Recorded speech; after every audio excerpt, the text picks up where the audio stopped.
number and someone will return your call. Thank you and enjoy your day. At the tone, please record your message. Good day. Well, it's kind of funny that I was actually expecting to get the voicemail today, whereas 2 days in a row I didn't. It's very typical when workplace NL is involved that this begins to happen. It looks like the Premier is going to do the exact same thing that everyone else is doing. But that's okay because, like I told everyone yesterday, that if the Premier continues to ignore this instead of acting on it immediately, then Dustin will be proceeding with a discrimination case through the human rights. It is what it is. As well, we will also be doing one about Mike Guzzi and Kelly Lamb and Sonia Stanford because he is allowed access. He's supposed to be guaranteed access to a 100% data accurate file at the Commission for Injured Workers in the province of Newfoundland and Labrador under the Workplace Health, Safety and Compensation Act. Under Section 7 2B, he's also supposed to be guaranteed services underneath the Act for the injury in his knee, which he's not guaranteed. The only thing he's been guaranteed is to be lied to and for his file to be, um, messed with to the point where it has absolutely no data integrity at all. It is what it is, and it's time for the Premier to act on this. They've all kicked this can down the road long enough. Injured workers deserve a voice at the table. Instead of an injured worker being on the board of directors, instead of someone like myself who's the spouse of an injured worker and knows what's happening, Louise Bradley was put in that place. Louise Bradley, of all people. She does not appear to have any knowledge of what it's like to be part of the family or to be the injured worker. What a disgrace for the government, the Liberals, Lisa Dempster, I believe it was, to do to an injured worker. How disgusting and disturbing is that?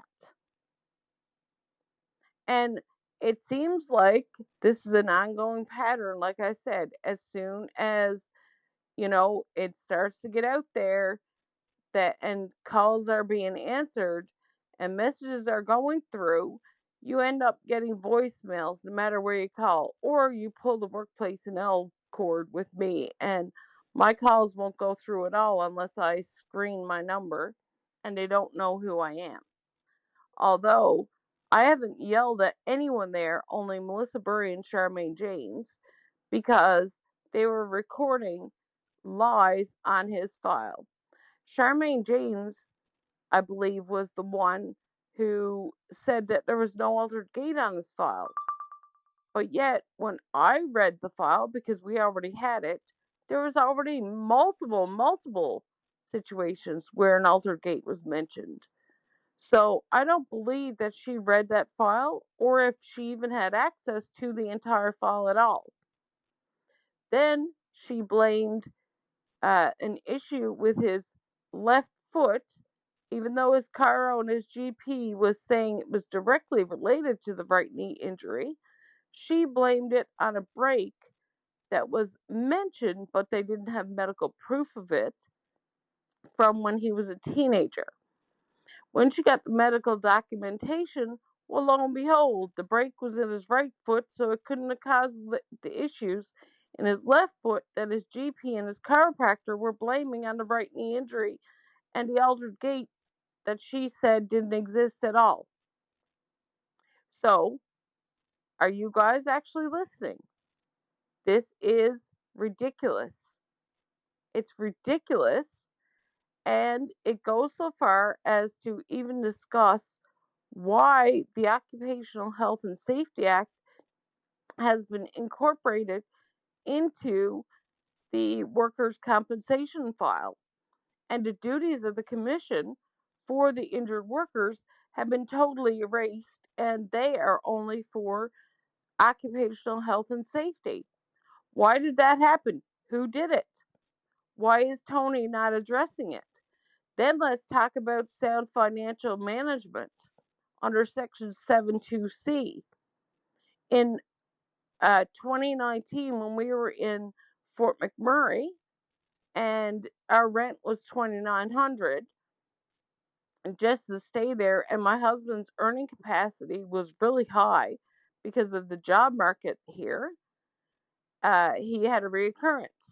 Kimberly Doyle put him on the maximum compensable without discussing the circumstances, forced us out of our rental, forced us back to Newfoundland Labrador at an earning capacity of 0 in a rural area. That's how little they understand earning capacity. And paid him paid $3,600 a month out of that injury fund for him to travel to get his physio and chiro. So that eliminated the fact that he could even have a sensible, safe return to work, which they didn't offer him anyway. They didn't offer him safe return to work at all. And so $3,600 a month for him to travel versus $2,900 a month for him to stay in Fort McMurray, have access to his physio and chiro, have access to a huge job market where he could have probably returned back to some job earlier, not oil sands, because he wasn't like ever cleared to go back there at all anyway by his surgeon.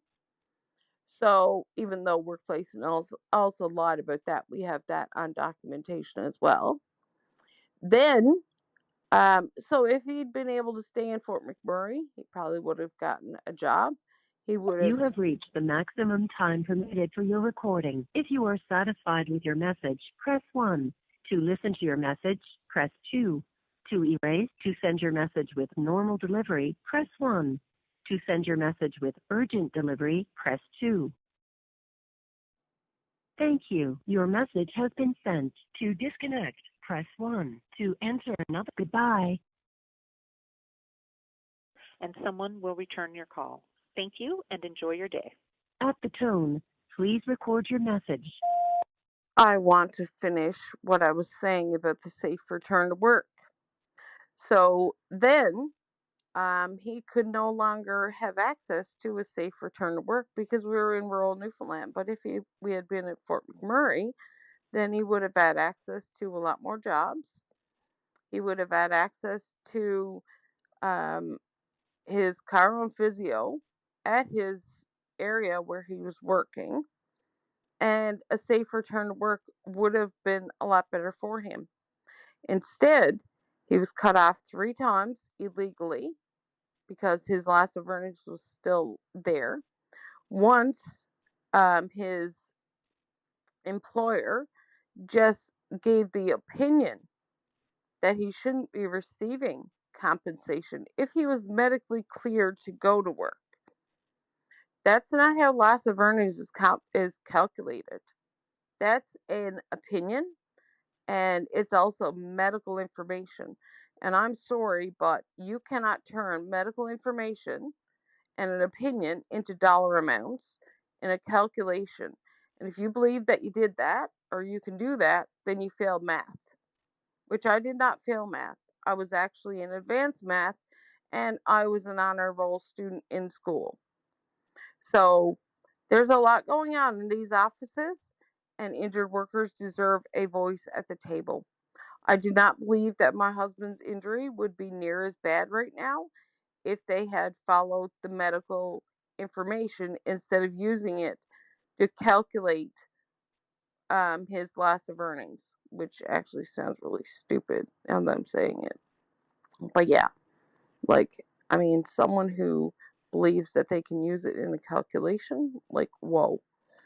Anyway, sorry for that little blurb, but it is what it is. That's what they used it for, and their opinions, which the employer's not supposed to have any opinion of that whatsoever. They can ask for an investigation, but they don't have an opinion on whether or not the loss of earnings exists, and to say that they don't deserve the loss of earnings compensated for.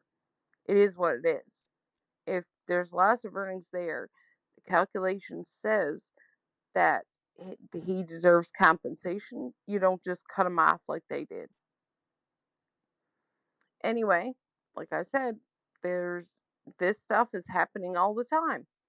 And the last time um, he ended up off work for 6 weeks was a result of denying him his physio and chiro, which I can prove that they were told was going to happen. And it was because they were denying him his physio and chiro at the time, and denying the fact that there was an altered gait that was existing, and a whole bunch of things. So even one letter where um, the person who had to file, said that there was no no new information in the letter that his physiotherapist sent, but yet there was new information in there, and she didn't use it. So what's up with that? What's up with that? Like, we've reached out to everywhere, and nobody wants to take responsibility for what's happening to my husband and his file. It's illegal for them to do this, and the Human Resources Department thinks that this is just a joke. Sonny Stanford thinks that I got a mechanism. No, I don't have a mechanism. I've got professionalism, and I want it dealt with the professional way through her and Kelly Lamb. And if she thinks it's a joke and she can blame me for it, then me and her can actually have a conversation about what's professional and what's not. But she's not able to have that either, and that's in a recording on social media as well. So she'd rather just sit there and blame me for the problems that her staff is causing, and not admit that her staff is the problem. So Kelly Lamb hasn't reached out in any capacity at all, despite multiple calls to her that are on social media as well. She has yet to reach out and fix any of this and get him back the case manager communications that should exist there under Section 72B of the Act. So, is Tony Wakeham and Mike Guzny going to take responsibility for the organization known as Workplace Now? Are they actually going to take responsibility for the things that are happening there? Are they going to get rid of Louise Bradley and put someone in place that knows what's happening and can fix it through the board of directors, even? Is this going to change? Or is Tony going to just pretend that his head is in the sand? Is Mike Guzny going to pretend that his head is in the sand and are not hearing anything? Because if that's what they're going to do, go home out of it. People, injured workers especially, deserve a voice at the table. They deserve better treatment. They deserve accurate files. And they damn well don't deserve a leader like Tony Wakeham, or a elected official with a minister role that's fake like Mike Guzny. Now, how long are we going to have to wait for Tony to get back to us and get a voice at the table? How long? I want one now. 4 or 5 years is long enough. It's long enough. and Tony's been included on emails for quite a while. So is Pleeman Forsey. I actually had a call with Pleeman Forsey, and nothing was done. Randy Sims told us to just walk away. Yeah, not going to happen. I'm not walking away from a file that's full of lies. They can fix it. We can talk about it and act like mature professional adults, but I'm not walking away from lying assholes and letting them off with it. And I'm not going to court about something that the Human Resources Department should be professional and taken care of. So, where does Tony stand on this? Is he a professional or is he an asshole?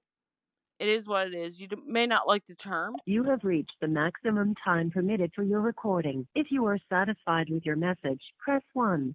To listen to your message, to send your message with normal delivery.